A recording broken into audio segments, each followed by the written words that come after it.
Hello, welcome to Selenium WebDriver framework along with Java online training session 10. In this session, I will cover the following topics from Java. First one is tree map from the Java collection framework, then static and dynamic binding, and what is upcasting and downcasting in Java. And in the last topics, I will try to cover the importance functionality of Java, which is multi-threading, which actually used for the parallel testing. So in my session 9 or last session, I already covered the Java collection framework. So what is Java collection framework all about? What is array list, linked list, hash set, tree map, hash map, like that, right? So this is the Java collection framework diagram, right? You can see in the Java collection framework there is a iterable interface, collection interface, and there are a lot of interface like list, queue, dequeue, set, right? So for each and every interface there are several classes, right? So you already know in the as part of inheritance, right? Whenever we want to implement class to class, we use extend keyword. Similarly for whenever we are inheriting interface to interface, we also use the extend keyword. But whenever we want to use like a class and an interface, then only we use implements keywords. That's why we can do the inheritance from the interface to class, right? So here you can see array list, linked list, all the class is implementing to the list interface, right? Similarly array queue is implementing to dequeue interface, priority queue is implementing to queue interface, hash set, linked hash set is implementing to set interface, whereas tree set is implementing to sorted interface. And all the interface like sorted queue, set, queue, dequeue, list are implementing to collection interface, and collection interface also implement to iterable interface. So what is the importance of collection framework, right? So you already deal with array. So what is the advantage and disadvantage of the array? In array, we have to define the size of the array during declaring the array only. Okay. So we have to, whenever we'll be using the array, before that we need to completely mention the size. So once the size is mentioned, we can't change it during the runtime. Okay, but say I already declared the size of the array to 5, but actually real time I want to use the array size as 7, so it cannot be done because I already defined the size of the array to 5. So to overcome this situation, we actually use the collection framework, where there is no need to define the size in the whenever we are creating the collections. Okay, but in the actual time they will take the size, right? So what is Java array list? Java array list, suppose in case we are defining some data type, so Java array list also allows duplicate element. Okay, and using array list we can overcome the size, because array list is an irresizable array, and based on the array list, whatever order you are entering, it will also maintain the insertion order, right? In Java array list, manipulation is slow because a lot of shifting needs to be occurred in case element is removed from the array.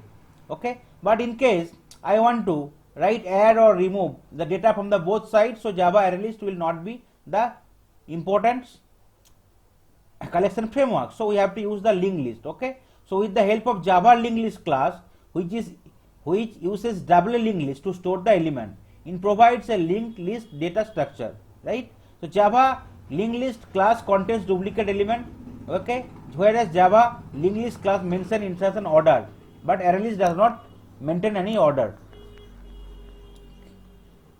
Then this Java hash set, right? So in case we want to contain only unique element, so array list and linked list does not play the appropriate fixed role. Okay, so we have to think about some set interface through which we can add unique element. Okay, so hash set does not allow duplicate. If we want to try to add duplicate element, the old value will be overwritten, but hash set allows null value, right? But hash set does not maintain any order. Suppose in case you are adding 5 value, and if you want to extract the value, you retrieve the value, so every time order can be changed because it does not have any order, does not maintain any order. So to overcome the order maintaining part, so we have to deal with tree set, through which whatever data we are entering, but it will be some sort of order, right? It can be ascending or descending order based on my requirement. So with the help of tset we can overcome that problem. And another one we have covered in the last session is Java HashMap, right? So with that particular linked list, array list, hash set, tree set, right? We can deal with the single dimensional, right, kind of stuff. But okay, but in case we have to deal with two dimensional, right, collections, so we have to use that hash map or tree map like that. Okay, so hash map implement the map interface by using hash table. Okay, one object in the hash map or tree map is act as a key, right, which is an index, and another is the value. Okay, so every index can have multiple value, but index or key should be unique. Okay, so in that particular key and value combination we can give integer or string integer or string like that. Okay, but one will be index and or key, and one will be the object or value. So index will be unique and object or value can be repetitive or can be duplicate. So okay, so whenever we want to create any hash map, right, this is the syntax we have to use.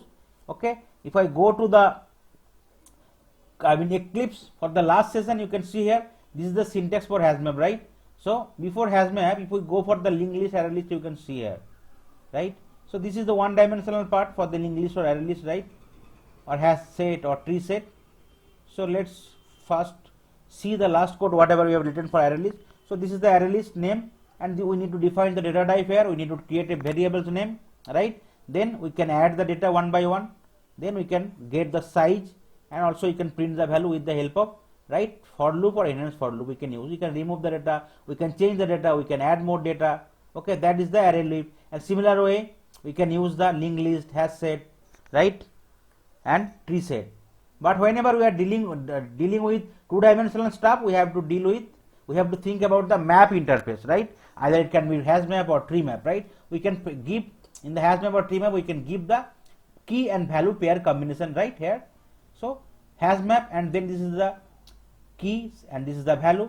So key we are passing as integer, or value we are passing as string, and this is the variable name, right? Here we are adding the value with the help of put methods, right? Once the value is added, we can print out, right? And if we want to get the keys, we can also get the keys, right? Or if you want to get the keys and value at the same time, we can also get it. We can remove the data, we can replace the data, we can add one more data after also the data is created. So that's why we can, right, deal with the hash map. Okay, and today I will cover the tree map. Okay, so this is already covered here. So today I will cover the tree map. So what is tree map? So in the hash map you already see say key value combination, two dimensional stuff, but whatever order you will be adding the data, so that's order only you can get the data, right? But if you want to retrieve the data in some order, it can be ascending or descending order, right? Then you have to use the tree map. So hash map does not, right, meet that criteria. So whatever order you will be giving, and that order you can get the data with the help of hash map. But if you want to get the get the data in some order, it can be ascending or descending, you have to use the tree map. So Java tree map class provides an efficient means of storing key value pairs in ascending sorted order. Java tree maps contains value based on the key. It implements the navigable map interface and extend abstract class. Java tree maps contains only unique element. So Java tree map and hash map is basically similar, but only difference is that tree map will give you the key value pair in ascending order, whereas hash map will give you the value in the order whatever you have entered, right? So let's try to create a tree map here. So whatever hash map we have created, so I will take the same syntax here. So the last session I already showed you, right? We can create the data, suppose for a student name, right, and the student roll number and name. Suppose today now I will create a tree map. So I will just change it, the tree map. Tree map and integer and variable. This is the two variable. This is the key and this is the value, right? So I can create a variable name tree map. Let's define it, and here I can also change it, right? Tree map. So tree map in the key and value combination data type I am giving the variable name new, and tmap condition. This is the syntax for creating a tmap for the tmap collection framework, right? So you can see some error message is there because we need to import tmap, right, from the java.util the package, because this is the class and map is the interface. Once it is done, and if you want to check the size, right, once your tmap object is created, right, variable object is created, the size will still be 0, right, it will not be size until you are adding some more data, right. Dot size, let's check that size before adding any data. Let's run it and let's see whether it's giving any value or not. Yes, size will be definitely 0, right, you can see it's 0. But after adding, if you add some value here, after adding, if you want to get something, you can definitely get some value here, okay, a size here.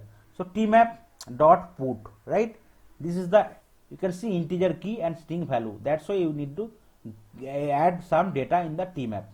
So suppose I want to add some employee, right, so some employee number will be there. Suppose employee number is 100 and value is, suppose say I'm creating a value called Rahul. Similar fashions, I want to add more data here.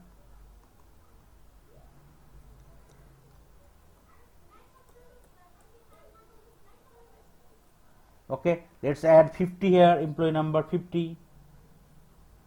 Okay,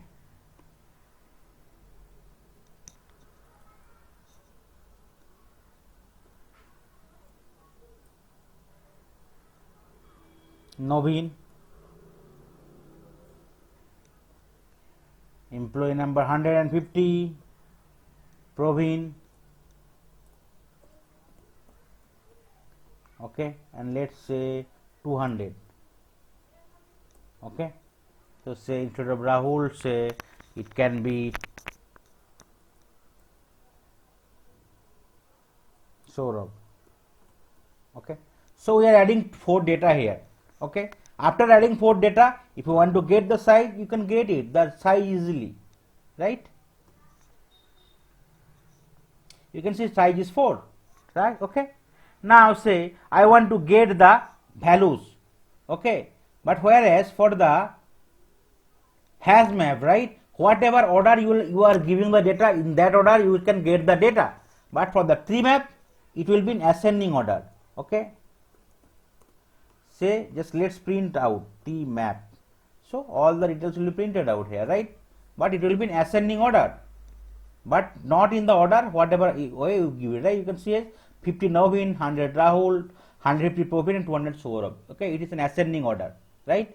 Now if you want to get only the keys here, right, so how can you do it? You need to use some enhance for loop and you want to get the keys, right, so it will be integer, so you have to define for the enhance for loop, you have to define the data type as integer. Suppose say integer, I am defining a variable, new variable I, okay, then you need to get the keys, right, so tmap dot key set, right, and then you have to print out the keys,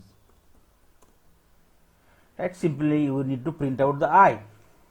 Okay, so let's try to run it and let's see, right. You can see first is coming as 4 size, then this is all the value, right, in the second bracket, and now it is coming as only the key value in the ascending order, right. Now let's comment it out. Now say I want to get the value only for the values, not the keys, right.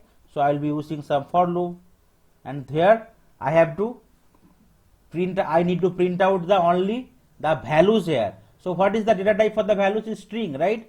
So I have to use also for in the enhance for loop, I have to use also new variable, create new variable called string, suppose this, and here I need to tmap dot values, right. I need to get all the values here, and similar fashions I need to print out the new variables, string variable, so that I will get the values of the tree map in ascending order. Okay, so I can get the values here. Okay, you can see. So for the 50 it will be coming, so Novin is the first, then 100 Rahul, 150 Provin and 200 Saurabh. So that's why it is coming here. Okay, now say I want to get both the values and keys combination, right. So also I can get it. Okay, so definitely we have to use some unique variables here, right? Definitely it will be key only, not the values. So I will be using that one, and I am getting the key set. Then I will be printing out the values as well as the keys. So here I am creating a inner for loop. I am declaring the data type for the keys, and I want to get all the keys, run for all the keys here, because keys is the unique element, but the values is not the unique. Then I can get the keys, and as well as I also can get the values. So I will be using some concatenation sign. I am using some concatenation sign. I am giving some space here, right? And I am also using another concatenation sign, and then here I can get tmap dot get of I, right? So that I can get the value for each and every I. So I will be my key, and also I can get the value for each and every I.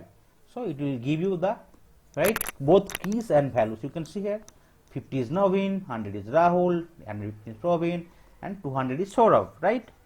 Now say if you want to get the data in descending order, right? Okay, so you can also get it, right?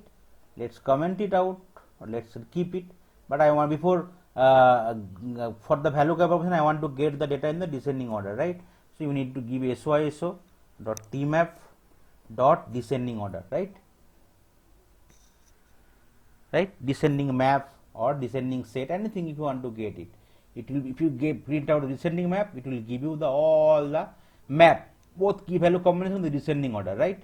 So first you can see here descending order 200 Saurabh, 150 Praveen, descending order, right? If you want to get the descending map only for the keys, right? So you can also get the keys only dot descending key set. So it will give you only the key set in the descending order, right? You can see here this only giving you the key set. So that's why you can get the keys and value, also the keys in the descending order, right? Now say if you want to get some, right,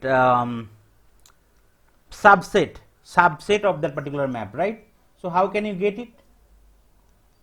So let's if you want to get some subset here, right? So you can give some combination, right?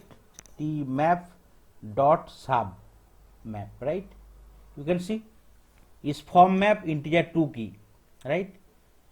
So suppose form key I am giving is 50, and 2 key I am giving is suppose say 200. So whatever starting with 50 and still less than 200 will go. That means 50, 100 and 150 it will print out, not the equal to 200, right? So you can get the sub map here. You can see it is coming till 150, but it will not equal to 200. Now if you go give 150 here, so it will give you 50 and 100, which, so upper limit will go till that, before that limit, not equal to that sign, right? So that is the syntax for sub map. You can get any sub map, right? Only you can give 150. Now say first I am adding the data, right, and then I am printing the key value combination. Then I want to suppose say remove some data, tmap dot remove, right? You can see if you give the object, it will remove it. Suppose I want to remove the object for 150, right? So it will be removing. Then also I want to add one more data, tmap dot put another one more data, right? So I will be creating suppose say 250 and some value I am giving here. So, okay, suppose I am giving some value as Sujit. Okay, so another data I can get it, and also I can update something, right? Tmap dot, right, replace. Okay, that is the value for replacing. Suppose I need to give the keys, right? Whatever value I want to replace. Suppose for 50 I want to replace the value, right? Initially for 50 it was Naveen. Suppose now I am it Manoj. I want to update it. Okay, so I initially I already added, right, 4 values: Rahul, Naveen, Praveen, Saurabh. But now I am removing Praveen. I am adding one more value called Sujit, and I am updating, right, roll number employee number 50 is value to name to Manoj. then again I want to print the values and combination, key values combination. Okay, so it will also give me the correct output. Let's run it and let's see before updating anything whatever value is there or not, right? So initially 50, 100, 150 and 200, right? Naveen, Rahul, Praveen, Saurabh, right? These are the 4 values was there. But now I am removing 150 means Praveen, okay, and I am adding one more thing, right? Now 50, 100, 200 and 250 is coming, okay. So 50 Manoj is coming, 100 Rahul is coming, and for 50 I have replaced with Naveen to Manoj, so it is Manoj is coming, right? Now 100 is coming Rahul, right? 100 is coming for Rahul, 150 I am removed, so it is not coming here. 200 Saurabh is coming, and another one I have added 250, so it is also coming. So that's why, right, I can update, right, I can update the values, I can remove any rows, I can add one more rows, like once the, right, my t set was initialized and the value was added, still I can do any kind of stuff whatever we are, but I no need to. Why I am able to do it? Because whenever we are dealing with the collection framework, right, there is no need to define the size, okay. So size is flexible, that is the reason we are able to perform any kind of operation of deleting or removing, sorry, adding the data, right, adding the rows, okay. So that's all about for the tree map, okay. Now I will go to the next topic.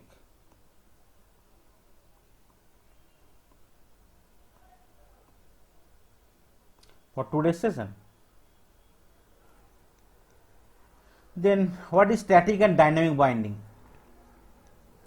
So what, before that I need to understand what is binding, right? So connecting a method call to the method body is known as binding. Binding means, right, we are binding one object to another object, right? So there are two types of bindings available in Java. One is early binding or static binding, and another one is late binding or dynamic binding, okay.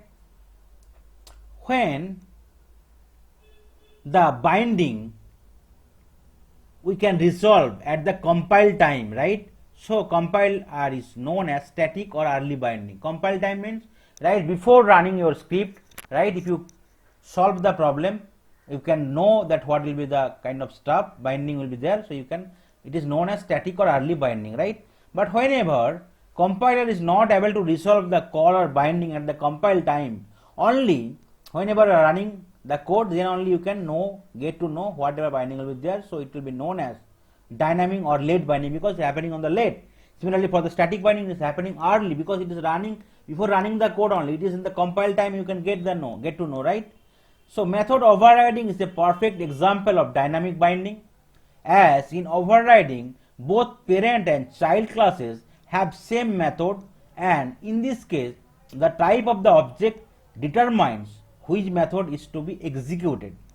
The type of the object is determined at the runtime, so this is also known as dynamic binding because it is not at the compile time. So compile time is early or static binding, whereas, right, runtime is known as late or dynamic binding, okay. So for this, let's try to create two classes here, okay. In the Selenium training package I will create two classes. One is my parent class or base class and one is my child class. Let's try to create a class called fruits, okay. I am not selecting the public static void main here because I want to create the object in that particular class here, okay. So I have created a class called fruits, right. In the fruits class, let's try to create two methods, okay. One is static method, one is non-static method, okay. So in the fruits class I am creating a method called static method, static void suppose eat, that is the method name, one method name which is static in nature, right. So I am giving the output as animals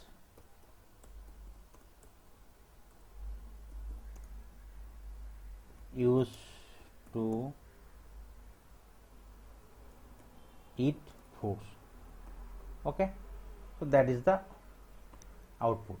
Another method I will be creating for the fruits is test, where it will be non-static. I am not defining the is static, so it will be test. So fruits taste are good. Fruits taste are good. Okay. So one is the static method and another is non-static method I have created here, foods, right? So now I will create another class which is child class or base class. Suppose say the fruits is a generic type, but in that particular class, right?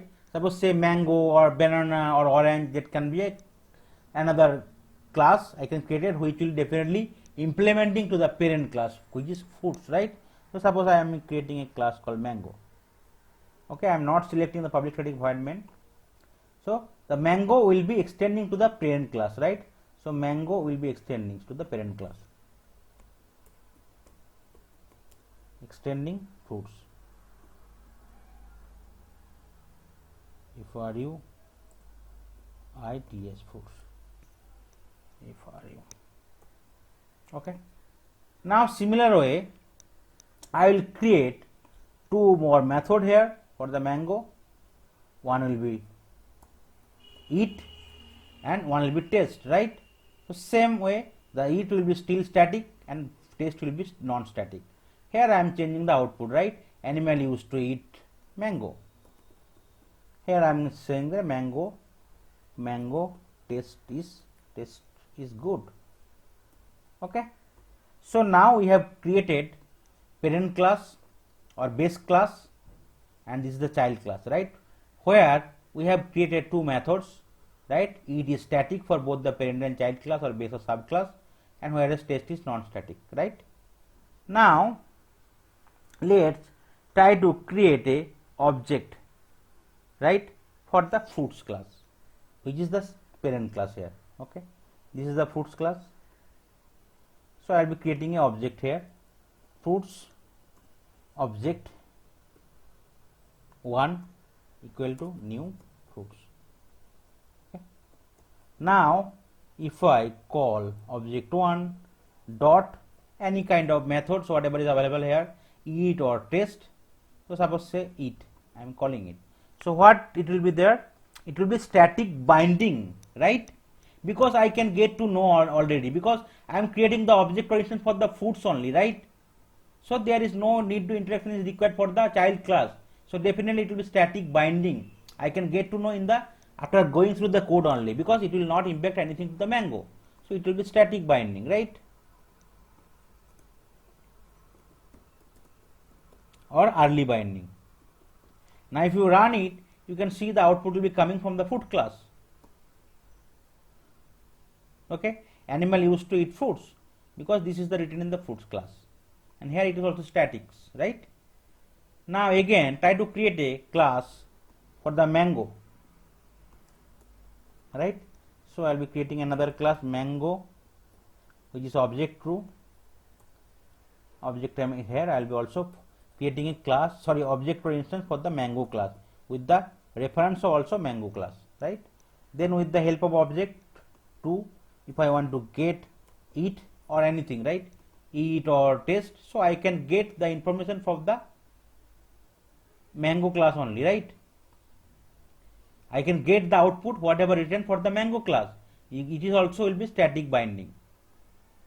You can see animal are used to eat mango because it is already available in the mango class. Okay, this is also static binding, because I am creating a object or class of the mango where reference class is also mango, right? So though I am creating a parent class or child class, and also I am implementing the parent class to the child class, but I am creating the object or instance for the same class. So whenever you are creating an object or instance of the same class with reference to the same class, so there's definitely it will be static binding only or early binding only, right? Similar way, as it is a parent class or child class, that does not matter. In case the class reference and the class used for creating the object is same class, it will be definitely static binding.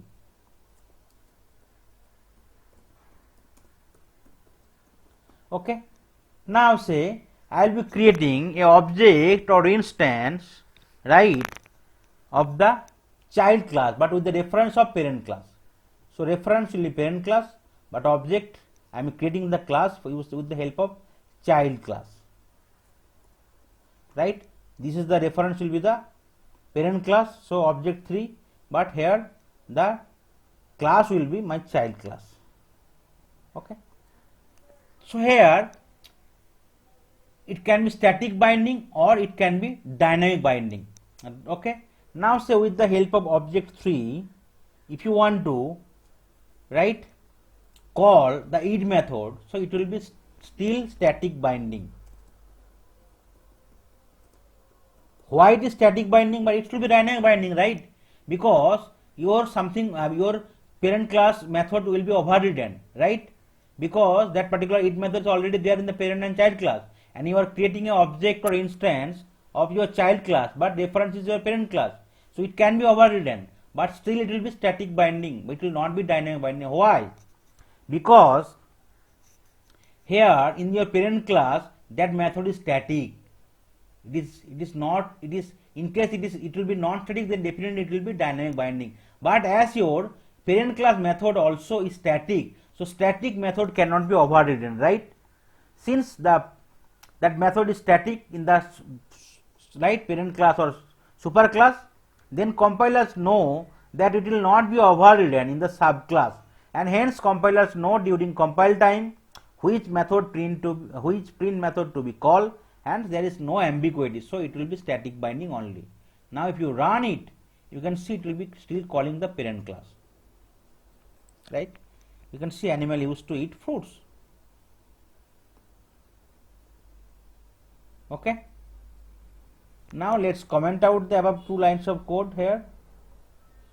Okay, so it is coming only for the parent class, because that method was static, so that static method cannot be overridden.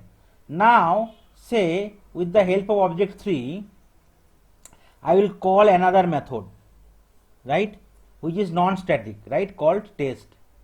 Okay, so here it will be dynamic binding.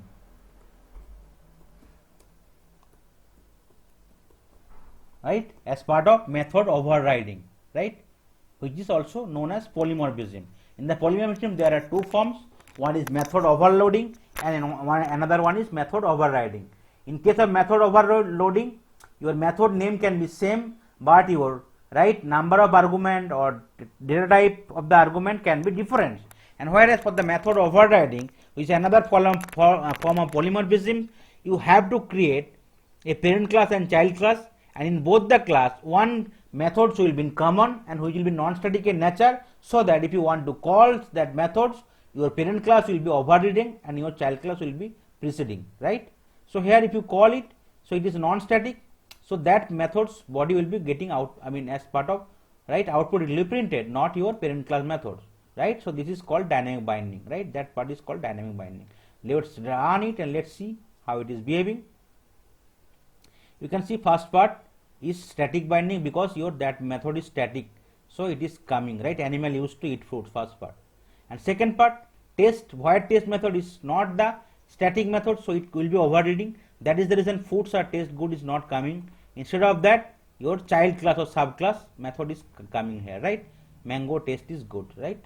That's why, right, you have to think about the static and dynamic binding. So there are few ways you can create the object, for instance. One is for the parent class you can create an object, for instance. For the child class you can create an object, instance.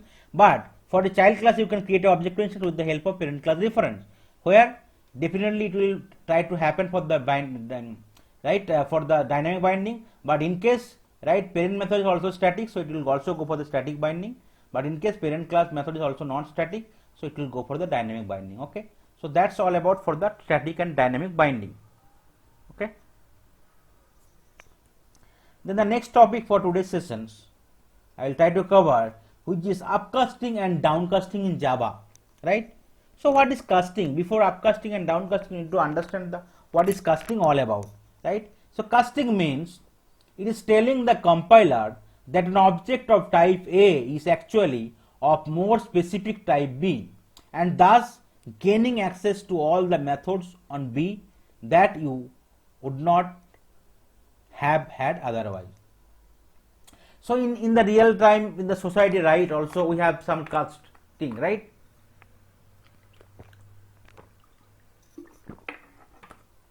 Suppose say we have some different kind of variety of casting is there, right? Suppose say higher caste can access the lower class, but lower caste it will not able to access the higher caste. So that's why also casting is also there in the Java, right? Suppose some higher lower class can easily access lower casting. I mean class can access the element for the upper classes. Similarly, upper classes also can access the element of the lower classes. So that's why casting happens, upcasting and downcasting, right? So upcasting basically refers to moving up in the class hierarchy. Okay, you will be moving up. In other words, upcasting is casting a subtype to a supertype. Okay, upwards to the inheritance tree. Upcasting is used when user want to generalize a functions or property so that it can be used by any of its subtypes. Whereas downcasting is the down movement in the class hierarchy. In other words, downcasting is casting to a subtype, right? From the supertype to subtype, downward to the inheritance tree, right? So upcasting you will be getting upward from the subtype to the supertype, whereas for the downcasting it will be going to the downward movement, right? From the upper caste, sorry, from the supertype to the subtype, or the parent to child, or right from the base class to the subclass, right? So upcasting never fails because it is coming from the upper regions, right? It will definitely never fails. But whereas downcasting can fail if the actual type of the object in the casting class do not match, because it is going in the upward directions, right? Downcasting. So upcasting means it is going to the super casting a supertype to a subtype, right? Upward to the inheritance tree.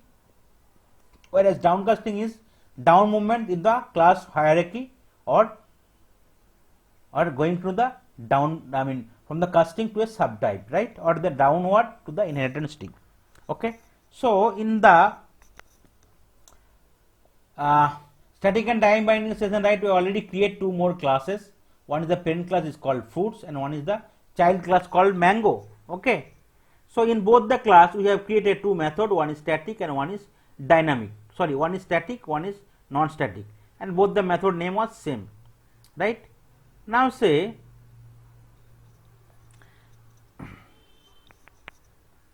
in the child class I will create one more method here, which will be seed, right?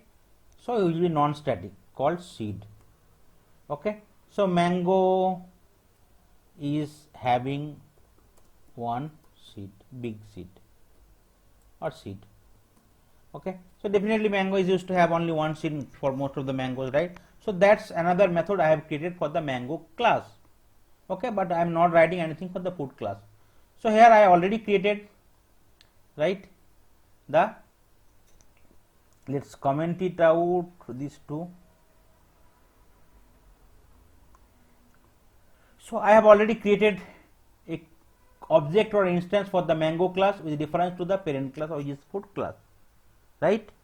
Now with the reference object 3, if I want to access, right,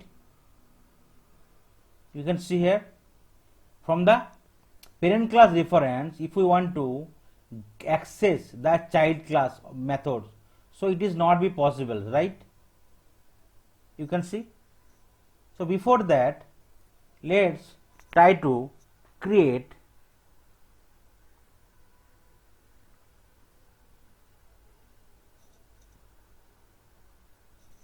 okay. So child class is not possible, okay, but with the help of that object 3, I can access any of the parent class methods, right? Eat or taste, right?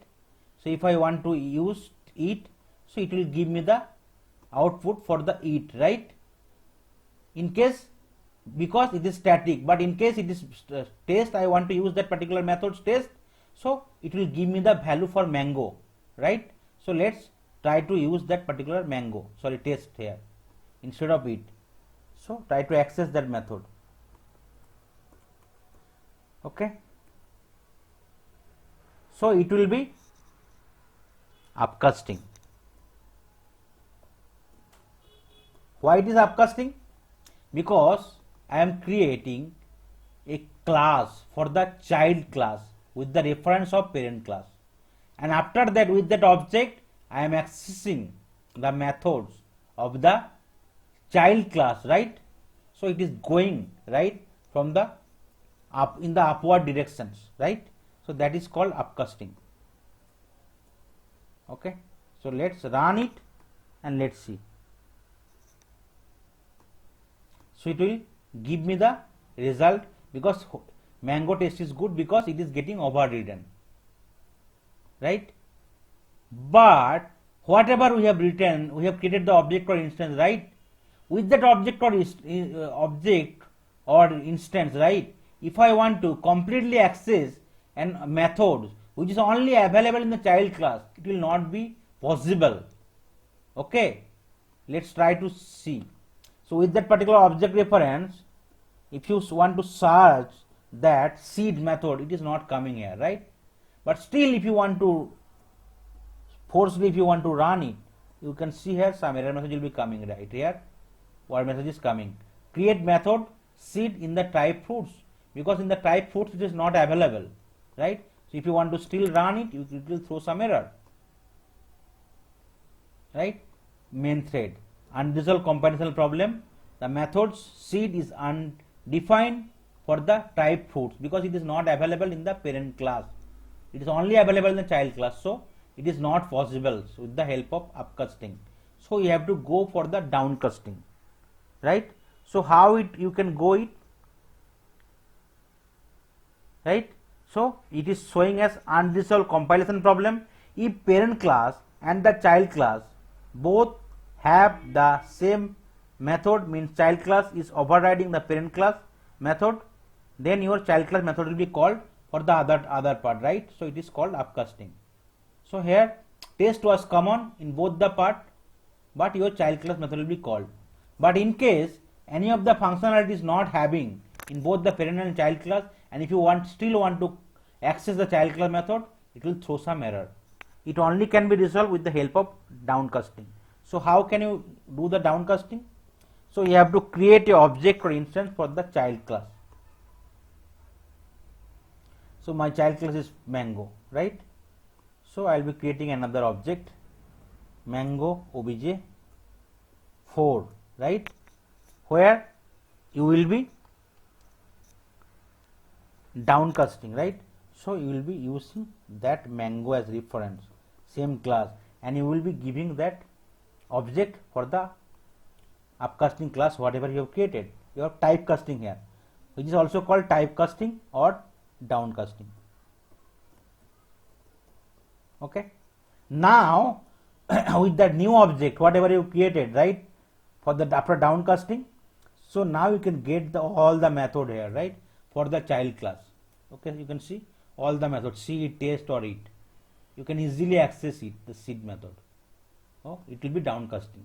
So first you can create an object or instance of the child class with the reference of parent class. Then so with that object created, right, you can create a one object for the child class where you need to typecast that reference, object reference, right? And then after the newly created object, you can access all the child class methods, right, without any problem. So it is also called downcasting. Now if you run your code, you can see the output will be coming for the seed, which is only available in the child class, not in the parent class. Mango is having one seed here. Okay. So I am repeating once more. Upcasting basically refers to moving up the class hierarchy. In other words, upcasting is casting a subtype to a supertype upward to the inheritance tree. Whereas downcasting is the down movement in the class hierarchy. In other words, downcasting is casting to a subtype downward to the inheritance tree. So that is the basic difference. Upcasting never fails, right, because it is going to the upward, whereas downcasting can fail because it is going to the downward in case actual type of the object and casting class do not match. Okay. So last topic for today will be covered as multithreading. Okay. So before multithreading, definitely we need to learn thread. But why thread is important, right? You will definitely know, right, that already heard the term called parallel testing. but now it is still not covered. So whenever we'll be doing some framework, right, maybe TestNG, we can do the parallel testing, means running single test multiple times in different browser and OS combination, right? So to running that, right, we will require some resources, right, which will run the same set multiple times. So those resources are termed as thread, right? Suppose I am giving a simple example. Okay, suppose you want to do 20 tasks, right? So one person can do 20 tasks, 5% can do 20 tasks, 20% can also do 20 tasks, right?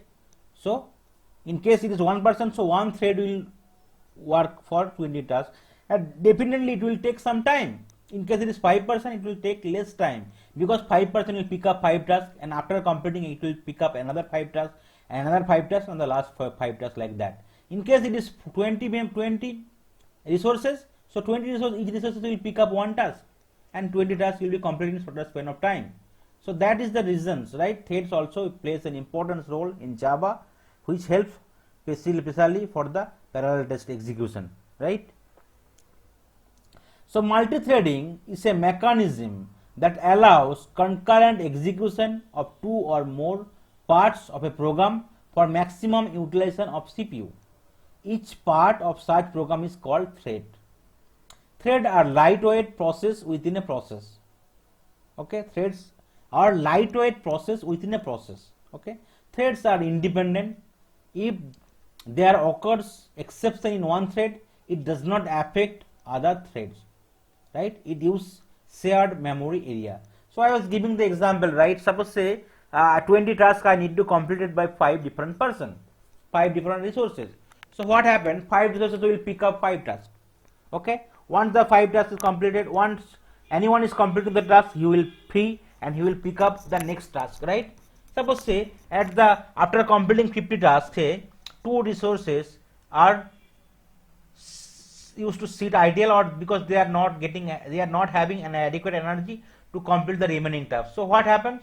So whatever 3 resources is still available, so they will try to complete 3 tasks first, and they will again pick up the another 2 tasks, right? So that's why, in case your program is executing already, but in case your existing thread will also going to sleep, right? They are not active at all. So also the existing other remaining thread can complete the execution. Okay, so it is not dependent, one thread is not dependent on the other thread. In case one thread is having some problem, but other thread will not be, right? You're impacted, right? And threads are independent. Okay, so threads can be created by using 2 ways. One is by extending the thread class, and another one is by implementing the runnable interface. So before getting into the details coding for the thread, how we can create the thread, so try to understand first the thread life cycle here. Okay, the first of the life cycle of the thread is new, then runnable, running, waiting, and dead, right? So in this new, first one is the new. In this phase, the thread is created using class thread class. It remains in this state until the program starts the thread. It is also known as born thread. Then it's runnable. From new we can move it to runnable. In this phase, the instance of the thread is invoked with a start method. The thread controls is given to scheduler to finish the execution. It depends on the scheduler whether to run the thread. Then it will go for the running. When the thread start executing, then the state is changed to running state. The scheduler select one thread from the thread pool and it start executing the application, right? So how thread actually work, right? There will be scheduler, right, where all thread will be kept, right? And based on the requirement, right, in case I have already 5 thread, but I only require 3 thread. So from the scheduler, right, out of 5 thread, 3 thread will come into the pictures. They will start executing the job, right? Other thread will still be idle, right? So waiting, another status. This is the state when thread has to wait. As there are multiple threads are running in the application, there is a need for synchronization between threads. Hence, one thread has to wait till the other thread get executed. Therefore, this state is referring as waiting state, because 2 or multiple threads cannot be worked in single task, right? So one thread need to complete the one task. So that is the thing. So suppose say particular task is having 3 or 4 parts, right? Definitely one thread will try to execute all the tasks, okay? And in case other thread is already completed the task, right? But he has to pick up new task, so maybe until all the execution is completed, the other threads need to be awaited status, right? And the last one is dead. Status is dead. This is the state when the thread is terminated, or maybe thread is completing their work. Definitely thread is need to be terminated. Otherwise, it will stay. It will again use or utilize some memory. That is the reason thread need to be terminated. The thread is in the running state, and as soon as it's completed processing, it will be in dead state. After starting a thread, it can never be started again, right? Once the thread is started, it cannot be started again. So if the user used to do start a thread multiple times, right, more than one time, so illegal thread state exceptions will be thrown. In such case, thread will run once, but for the second time it will throw the exception. Okay, so each and every, whenever you will be running any Java program, right, so by default, okay, one thread will be there, right? So this is called default thread. It will be created by the JVM or Java virtual machine, which is nothing but the main thread, right? So the entry point for main thread is the main method. So in case you are not having the main method, there will be no thread, because you know, right, Java, there will be by default for running any code, lines of code, you would require the main method. But in case you want to create any object or class, right, there is no required of main method, right? You can see I have created parent class and child class, but no main method is there. But in case I want to run my code, then only main method will be there. Until there is a main method, we can't run a single line of code, right? So whenever there is a main method, so in case you are not creating any thread, by default it will be one thread will be created by the Java virtual machine, which is nothing but the main thread. So what is the syntax for creating the threads? Okay, so let's thread. This is the thread class. THR is the object or instance, equal to thread dot current thread. Okay, this is the syntax. You can create a thread here. Now the object is created for the thread class, right? Now if you want to print out the thread, you can easily print it out. If you print out the name of the thread, right, you can get it.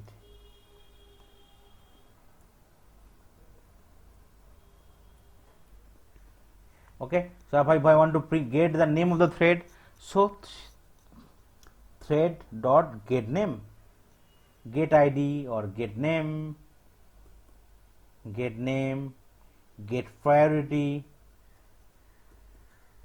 right, get state, whether thread is get state, whether thread is alive or not, right, whether thread is dead or alive, I can also get it, right? So now you can see here, okay, first it is giving the thread here. This is the complete thread name, thread main 5, and this is the ID of the thread is 1, because only one thread is there. Name of the thread is main thread, priority is 5, state is runnable, because in the I already mentioned, right, new, runnable and running, because I did not created anything, right, start method, so it is runnable status only. So in case I am creating any start method, it will be running from runnable to running, and then it will be dead, so it is still alive, right? That is the reason it is true, because I did not, thread is still working. Now you can, if you want to change the name of the thread or priority of the thread, you can still do it, right? So thr dot set name, right, you can see set name. Suppose say name I want to change is from the main to test 1 2 3, you can change it, right? And now if I want to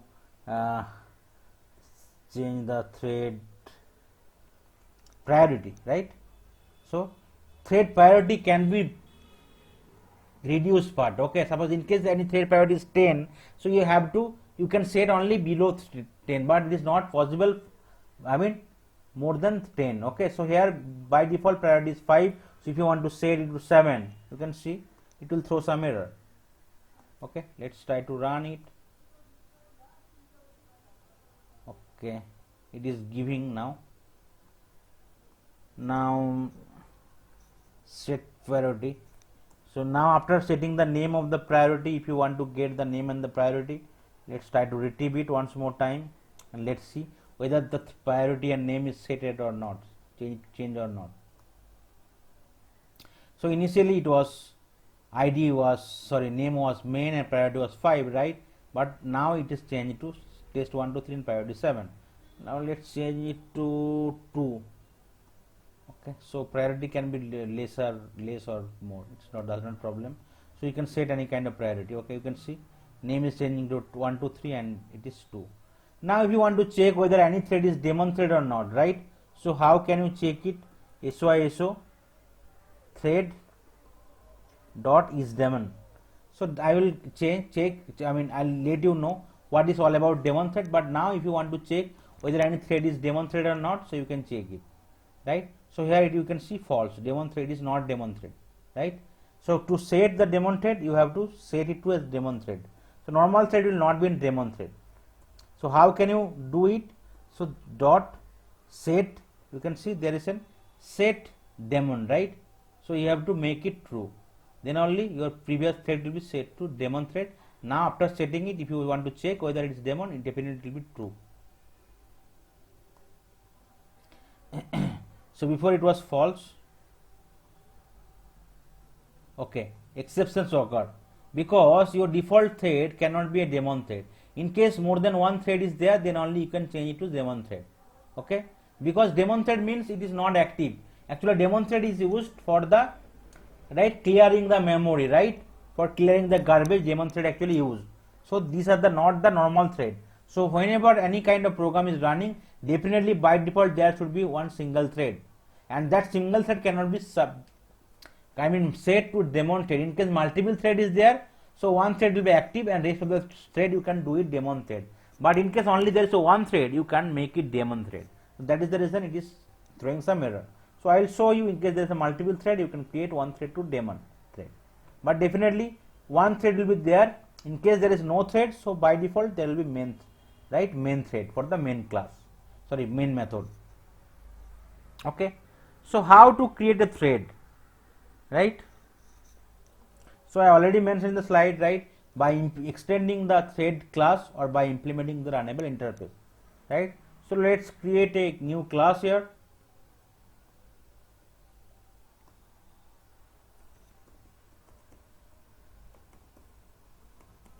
Season 10 thread test season 10. Okay, I am not selecting the public static void main. Okay, so there is two way to create the thread, right? Extending the thread class, because class to class it will be extending, and for class to interface it will be implementing, right? So here whatever class you have created, it can extend to thread class. Okay, so that's why I can create thread, THREAD. Okay, so that's why I can create a thread class which will be extending to the thread class, right? So I already mentioned, right, the thread life cycle is new, runnables, running. Okay, so new it will be created, then runnable until we are using that particular start method, so it will be in the runnable status. Once we are creating the start method, we will be changing it from runnable to run, right? So here I will be creating a method for run, public void run. So this is the method I am creating in that particular class. Okay, as you can see, it's gone. Suppose I want to print out threads set to start. Okay, now whatever has been written, right? So I need to create a thread, right, for the particular class, right? So here I need to create an object or instance. Suppose say thread T1, I am creating object or instance equal to new, and then that one class reference, right? I have to give. Then I already created a thread here T1. Then I need to call that method, right? Start. Sorry, that method run. I need to call that method run. T1 dot run. Sorry, not T1 dot run. So I can call only the start method. So I will not be calling that method T1 dot start. So that's why I need to start a thread. So as and when you are calling the start method, right, it will be moving from the runnable to running state, and you can get the output here. So immediately thread will start action. Started action, right? Thread set to start. You can see I did not call that method, right, at all. Whatever run method I have written, but instead of that I am creating the start. I am calling the start method, which is available in the thread itself, right? So immediately it will move the status of the thread from the runnable to running. Okay. So that is the another way. Again, if you want to create another thread here, right, for the thread class whatever you created. So let's create another thread T2. Similarly, if you want to initiate the T2 thread, so you have to use the T2 dot start, right? Now I already mentioned, right, once the thread is started, right, it cannot be started again. So here I already started T1, right? So if I want to start it again, so you can see some error message will be coming, because one thread cannot be started multiple times, right? You can see thread set to start, after that error message is coming, and that is the reason next line of code is not getting executed. Now let's comment out the one line of code. So T1 will also started one time and T2 it also started. So both the thread will going for the runnable to, right, running status. Now you can get the output for both the threads. So only once the thread is started, it cannot be started again. Oh, it will throw some error. Okay, for a particular class you can create multiple threads, and whenever if you want to start a thread, you have to use the start methods, not the method whatever you are writing here, but with the start method you can get the value here. Okay. So that is the one way, right, to create the thread. Another one I already mentioned, right, one is the extending the thread class, one is the implementing the runnable interface, right? So instead of thread class, if you change it to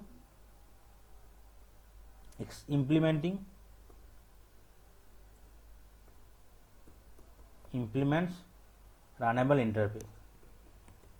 Okay, so that's also you can create it. Okay, as and when you are implementing runnable interface, right? So yeah, here you cannot directly create a start, right? So what you have to do, you have to again, after creating the class here, whatever you have implementing runnable interface, you have to create another class for the thread thr1 equal to new thread, and here you have to pass that object reference. After that you need to start it. Okay, so in case it is implementing, so you have to definitely create an object difference of that class. Apart from that, you have to create an object difference of the thread class, where you will be passing the object difference of that particular class. Then you need to, right, use that class for the thread class object, and you need to click on the start. So that's why you can, right, create a thread when it is implementing to some interface. So otherwise the functionality still remains same. You can see the output is coming, thread set to start run, right? This output is coming. Okay, so this is the two techniques. One is you can extend the thread class, another one is we can implement the runnable interface. The life cycle is new, it will be created and it will be running, and as and when we will be using it, the start methods, right, for a state it will be go to the running state, and in case it can be waiting state, and once your work is done, it will be go for the dead state, right? So these are the different approach I already showed you, right? To implement, you can implement the runnable interface, or you can extend the thread class for creating a thread. Then what is daemon thread, right? I already mentioned, right? So in a particular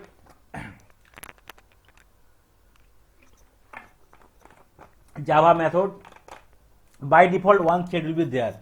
In case you are not creating any thread, it will be by default main thread, and which will run your execution or program, right? But daemon thread is the low priority thread in context of JVM that runs in background to perform tasks such as garbage collection, etc. They do not prevent the JVM from existing even if the daemon thread itself is running when all user threads finish their execution. JVM terminates itself when all user threads, non-daemon thread, finish their execution. JVM does not care whether daemon thread is running or not. If JVM finds running daemon threads, it terminates the thread and after that shut down itself. Main thread cannot be set as daemon thread. Okay. Why daemon thread is required? Because they will do the background check and they will try to find out any other thread which is not used at all. Still they are occupying the memory or not. In case they are occupying, they will try to clear all the garbage.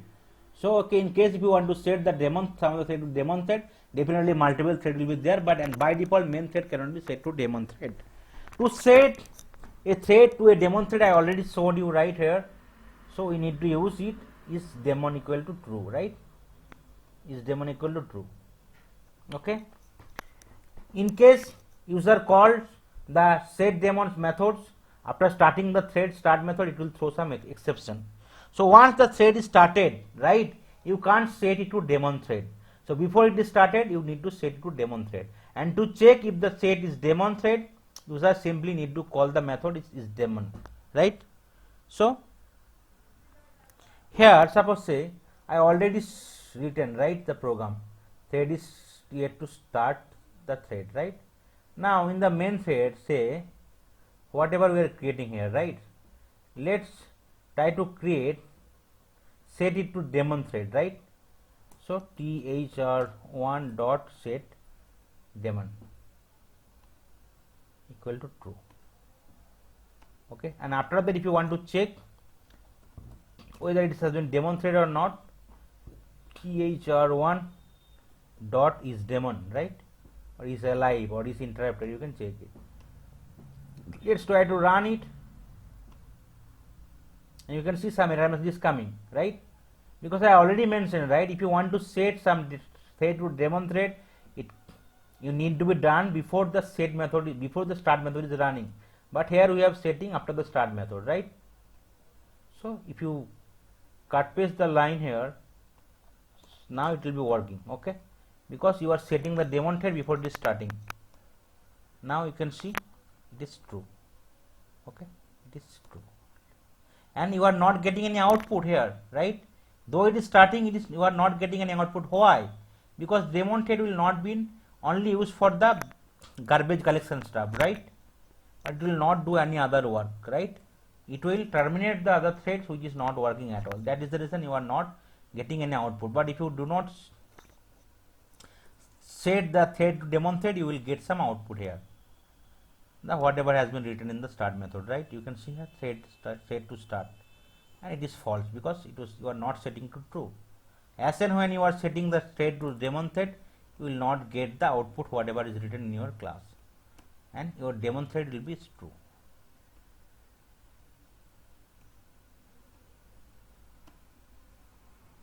Okay, you can see this true, and you are not getting the output for the start method. Okay, so daemon thread actually used for the garbage collections. In case there is multiple thread, you can do set any thread to daemon thread, and you already know, right? In case there is no thread we are creating, so by default there is main thread, and you can't set the main thread to the daemon thread. To set any thread to daemon thread, you have to use like thread dot set daemon equal to true, and to check any set any thread is daemon thread or not, you need to check with is daemon methods, right? And daemon thread cannot be set before starting, after starting of the method. Once any thread is started already, you can't set it to daemon thread. So before start, you need to set it to daemon thread. Then the last topic for today's session is like joining a thread, right? So thread class providing the joining method which allows the thread to wait until another thread completes its execution. Okay, thread class provides the join methods which allows one thread to wait until another thread completes its execution.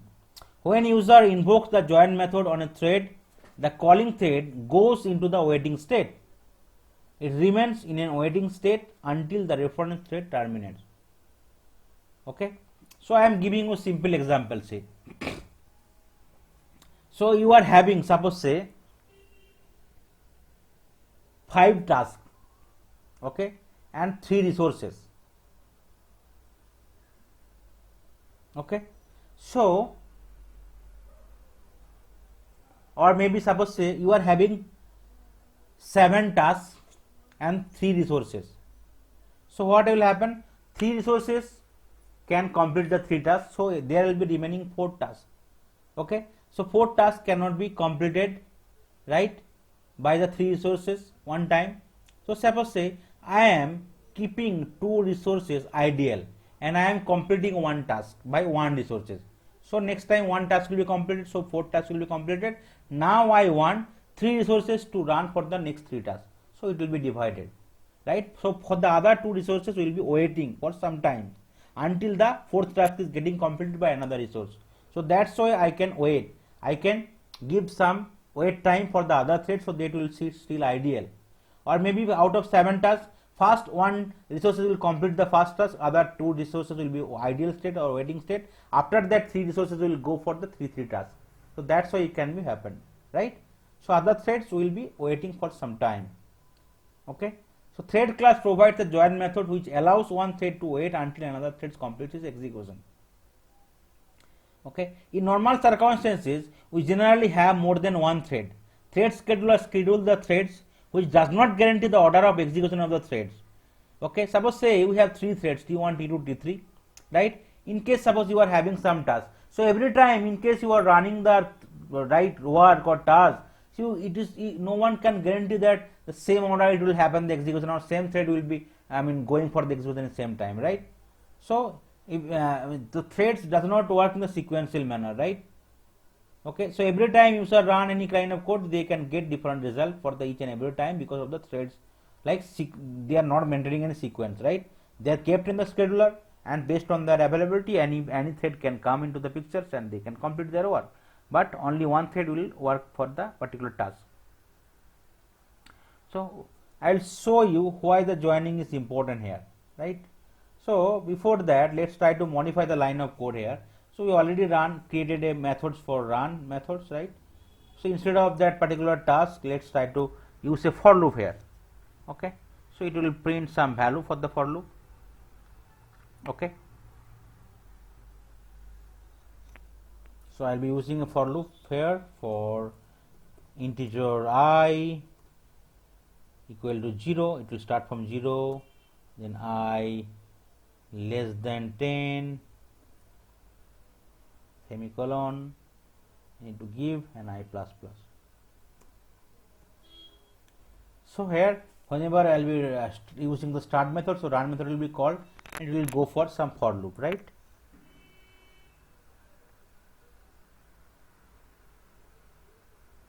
And in the for loop I will be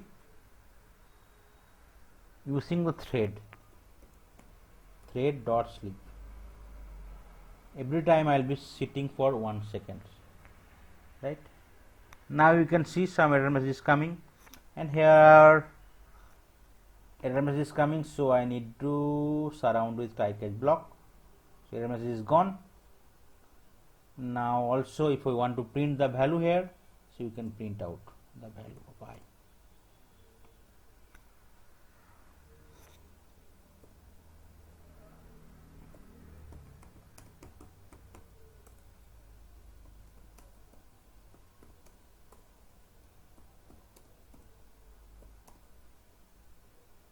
So I will be using the concatenating in the I.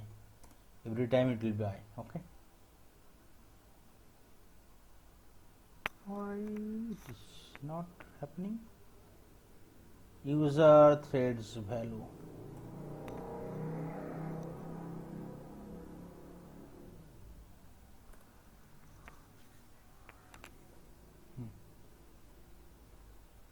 No, it will not be outside the loop, it will be inside the loop only. After that 1 second, so let's try to update it for the for loop, then outside that for loop try catch e the print stack, and here I can use it so.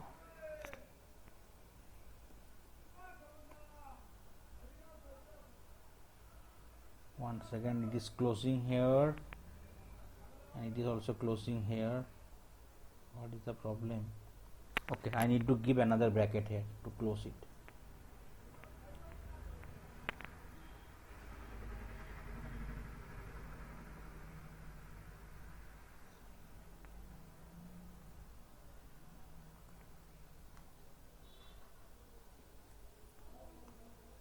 Okay, one second, let's see running or not.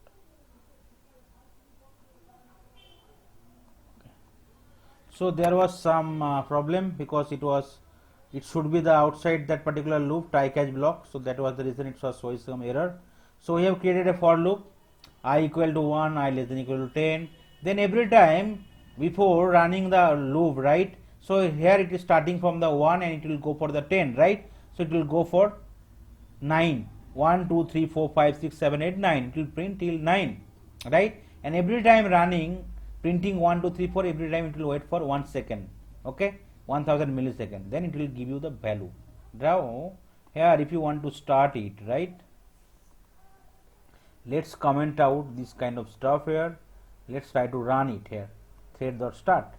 Okay, you can see here every time it will print you 1 2 3 4, like 1 2 3 4, but it is waiting every time 1 second.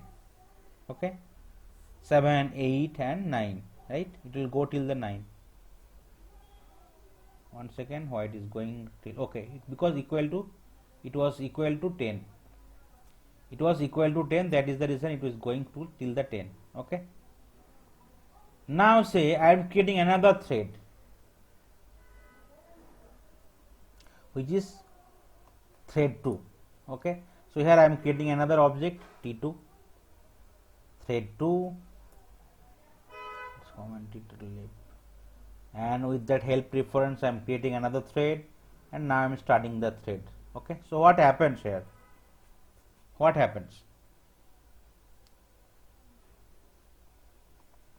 So both the thread will run simultaneously and it will give you the value 1 1 2 2 3 3 4 4 5 6 6, like that. Okay, you can see the value will be coming as 1 1 2 2, because both the thread will run at the same time,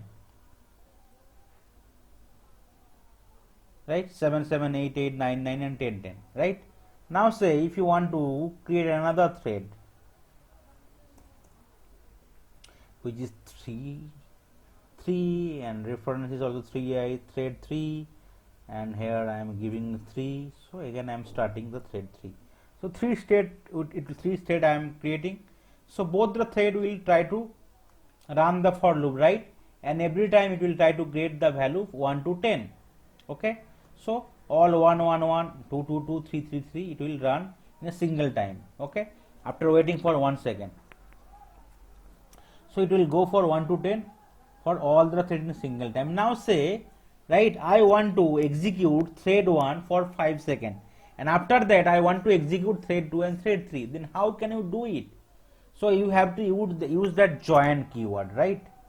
So with the help of join methods you can do the joining of the threads. Okay, so now say I will be running the thread 1, then I will be joining the thread 1 to the other thread, right? So that it will be waiting, thread 2 and thread 3 will be waiting for that time. After that, once that thread 2 elapses that particular time, then again all the thread will be start to running in the simultaneously. So thr1 dot join.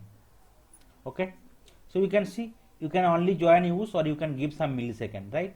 So suppose say I want to join after 3 seconds, so I am giving some millisecond. So as and when you will be using that join, you have to end with throw, either throw or some try catch block surrounds with. Okay,